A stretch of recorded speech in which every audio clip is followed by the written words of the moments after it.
Hi viewers, welcome to our channel. నేను మీ నరేష్. ఈరోజు అయితే మంచి టాపిక్తోనైతే మీ ముందుకు తీసుకొచ్చాను. అదేంటంటే ఏ ఏరియాలో ఇన్వెస్ట్మెంట్ చేయాలి, ఎక్కడ ఇన్వెస్ట్మెంట్ చేయాలనే టాపిక్ను ఈ వీడియోని అయితే ఎక్కడ స్కిప్ చేయకుండా చివరి వరకు చూడండి. ఒకే లొకేషన్లో పక్కపక్క ఉన్న వెంచర్లో డిఫరెంట్ రేట్స్ ఉంటాయి. ఎప్పుడైనా మీరు గమనించారా? అంటే ఈ రేట్స్ దేనిపై ఆధారపడి ఉంటాయి, ఎంత రేట్స్ ఉంటాయి, మీరు తక్కువ రేట్ పెట్టి ఇన్వెస్ట్మెంట్ చేస్తున్నారా అనే దాని గురించి ఈ వీడియోలో మీకు క్లియర్గా ఎక్స్ప్లెయిన్ చేస్తాను. అలాంటి వెంచర్లో ఎలాంటి డెవలప్మెంట్ చేస్తున్నారు, ఎలాంటి ఎమ్యూనిటీస్ ఇస్తున్నారు అనేది ఈ వీడియోలో మీకు క్లియర్గా ఎక్స్ప్లెయిన్ చేస్తా.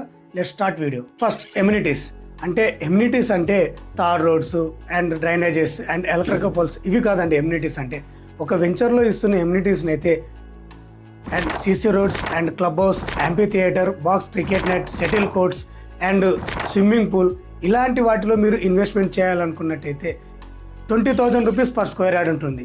కానీ పక్కలో ఉన్న వెంచర్లో 15,000 రూపీస్ పర్ స్క్వేర్ యార్డ్ ఉంటుంది. కానీ నేను మాత్రము 20,000 రూపీస్ ఉన్న వెంచర్లోనే ఇన్వెస్ట్మెంట్ చేయాలని నేను సజెషన్ ఇస్తాను. ఎందుకంటే రేపటి రోజున మీరు అక్కడ ఉండాలనుకున్నా, దాన్ని రీసేల్ చేసుకోవాలనుకున్నా కూడా అక్కడున్న ఎమ్యూనిటీస్ పైన మీ యొక్క ల్యాండ్ ఇన్వెస్ట్మెంట్ అనేది ఆధారపడి ఉంటుంది. సో ఎమ్యూనిటీస్ అనేటివి చాలా ఇంపార్టెంట్. ఇలాంటి ఎమ్యూనిటీస్తో ఉన్న వెంచర్లో మీరు ముందే అనుకుంటారు ఒక 5 years తర్వాతను 10 years తర్వాతను మనం రీసేల్స్ చేసుకోవాలని, లేదంటే మీరు అక్కడ రెసిడెన్షియల్ హౌస్ కానీ ఏర్పాటు చేసుకోవాలని మీరు ముందే ప్లాన్తో డిసైడ్ చేసుకుంటారు. కాబట్టి ఇలాంటి ఎమ్యూనిటీస్ ఉన్న వెంచర్లో ఇన్వెస్ట్ చేయాలని నేను సజెషన్ ఇస్తున్నాను. త్వరగా సొసైటీ అనేది ఫామ్ అవుతుంది. ఈ సొసైటీ అనేది ఫామ్ అయిన తర్వాత మీరు అమ్ముదాం అనుకుంటే అక్కడ ఉన్న వెంచర్లో ఎమ్యూనిటీస్ మీద ఆధారపడి మీరు ఆ ప్లాట్ అనేది రీసేల్ చేసుకోగలరు. సో నాకు ఈ రీసెంట్గా అయితే ఒక కాల్ వచ్చింది, సార్ మేము ఇన్వెస్ట్మెంట్ చేయాలనుకున్న వెంచర్లో అలాంటి ఎమ్యూనిటీస్ మాకు ఎందుకండి, మేము ఏమన్నా ఇప్పుడు అక్కడ వచ్చి మనం ఏమన్నా రెసిడెన్షియల్ హౌస్ కానీ అలాంటివి ఏమన్నా కన్స్ట్రక్షన్ చేస్తున్నట్టయితే మాకు అలాంటి వెంచర్స్ కావాలి. సో సెకండ్ వన్ వచ్చేసి కంపెనీ. అంటే ముందు వాట్ ఈస్ ద కంపెనీ అంటే మనం ఇన్వెస్ట్మెంట్ చేయాలనుకున్నప్పుడు కంపెనీ అనేది మనం ముందుగా చూసుకోవాలి. అంటే కంపెనీ ప్రీవియస్ ప్రాజెక్ట్స్ అనేటివి ఎన్ని లాంచ్ చేశారు, ఎన్ని కంప్లీట్ చేశారు అనేది మనం ముందుగా చెక్ చేసుకోవాలి.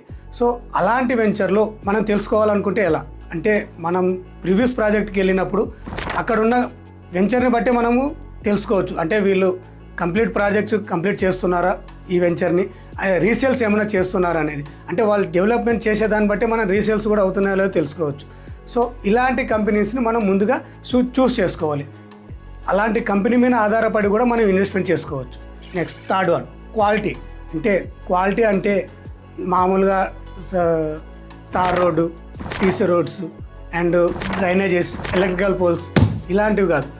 వాళ్ళు ఎలాంటి క్వాలిటీతోని మన వెంచర్ని డెవలప్మెంట్ చేస్తున్నారు అనేది కూడా మనం చూసుకోవాలి.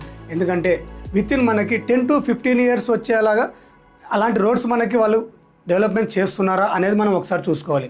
అంటే CC roads and underground drainages కానివ్వండి, అండ్ ఎలక్ట్రికల్ పోల్స్ క్వాలిటీ కానివ్వండి, అండ్ ఫుట్పాత్కి వేసే బ్రిక్స్ కానివ్వండి, సో వాళ్ళు చేసే డెవలప్మెంట్స్, ట్యాప్ కనెక్షన్స్ కానివ్వండి, అండ్ అండర్గ్రౌండ్ ఎలక్ట్రికల్కి ఇచ్చే మన పైప్ లైన్స్ కానివ్వండి, and over head tank quality కానివ్వండి, ఇలాంటి క్వాలిటీ చూసి మనం అనేది ఇన్వెస్ట్మెంట్ చేసుకోవాలి.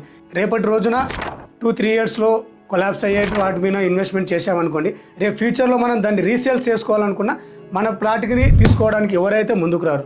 ఎందుకంటే మనం నెక్స్ట్ 5 years 10 years తర్వాతైనా మనం అక్కడ ఒక రెసిడెన్షియల్ హౌస్ను మనం ఏర్పాటు చేసుకోవాలనుకున్నా కూడా మనకు అలాంటి క్వాంటిటీస్ అనేవి మనకు చాలా important. So fourth one maintenance అనేది చాలా ఇంపార్టెంట్.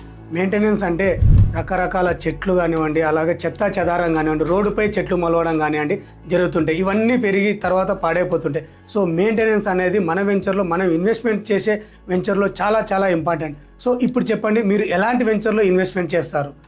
సో అలాంటి వెంచర్లో మీరు ఇన్వెస్ట్మెంట్ చేయాలనుకున్నట్టయితే స్క్రీన్పై ఉన్న నెంబర్కి కాంటాక్ట్ అవ్వండి. మీకైతే నేను మంచి సజెషన్ అయితే ఇస్తాను. Thank you for watching.